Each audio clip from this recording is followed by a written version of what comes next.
नमस्कार।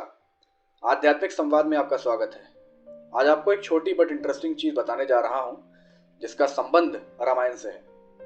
रामायण का एक वृत्तांत कहता है, राम और सीता कुछ समय के लिए अलगाव देखना पड़ा था, जब माता सीता अशोक वाटिका में थी और राम वन में।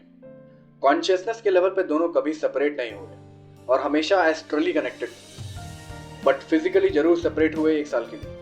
आज मैं आपको उसका एकदम सही और सटीक कारण बताने वाला हूं।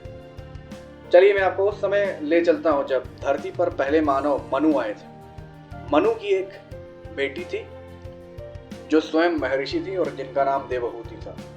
देवहूति का विवाह मुनि कर्णमा से हुआ। इस विवाह से दोनों को 9 पुत्रियां और 1 पुत्र प्राप्त हुए। 9 पुत्रियों के नाम क्रमशः काल, अनसुईया, श्रद्धा, हविर्भू, गीता, क्रिया, ख्याति, अरुंधति और शांति था। उनके इकलौते पुत्र का नाम महर्षि कपिला था। इन सभी पुत्रियों में ख्याति देवी नारायणी के प्रति समर्पण रखती थी, यानी असीम प्रेम, और उस प्रेम की छत्र में मां नारायणी ने ख्याति को मार्गदर्शन किया, जिस ज्ञान से उनको हायर आयामों का एक्सेस प्राप्त हुआ। देवी ख्याति का विवाह ऋषि भृगु से हुआ। ऋषि भृगु की एक और पत्नी थी जिनका नाम उसना था। ख्याति और ऋषि भृगु को एक पुत्री प्राप्त हुई जिसका नाम भार्गवी था। उसना और ऋषि भृगु को एक पुत्र प्राप्त हुए जिसका नाम शुक्राचार्य था, जो आगे जाकर के दैत्यों के महागुरु बने। आगे चल के सुर और असुरों के बीच में महासंग्राम हुआ और असुरों का पतन चालू हुआ। उसी दौरान बहुत सारे असुर खुद को बचाने के लिए देवी उसना के पास पहुंचे।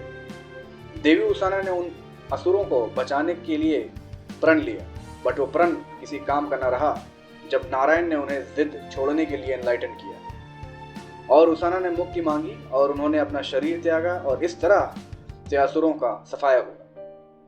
जब ऋषि भृगु ध्यान से लौटे और अपनी पति को मृत पाया तो पत्नी के मोह में ऐसा रोष उत्पन्न हुआ कि उन्होंने इसके मृत्यु के कारण को श्राप दिया और कहा, जिस तरह मैं अपनी पत्नी से अलगाव महसूस कर रहा हूं, उसी प्रकार मेरी पत्नी के मृत्यु का कारण रखने वाला भी अलगाव महसूस करेगा। और इस तरह नारायण और नारायणी को अलगाव का श्राप मिला और वो रामायण काल में शारीरिक वस्त्र में अलगाव के भागी हुए।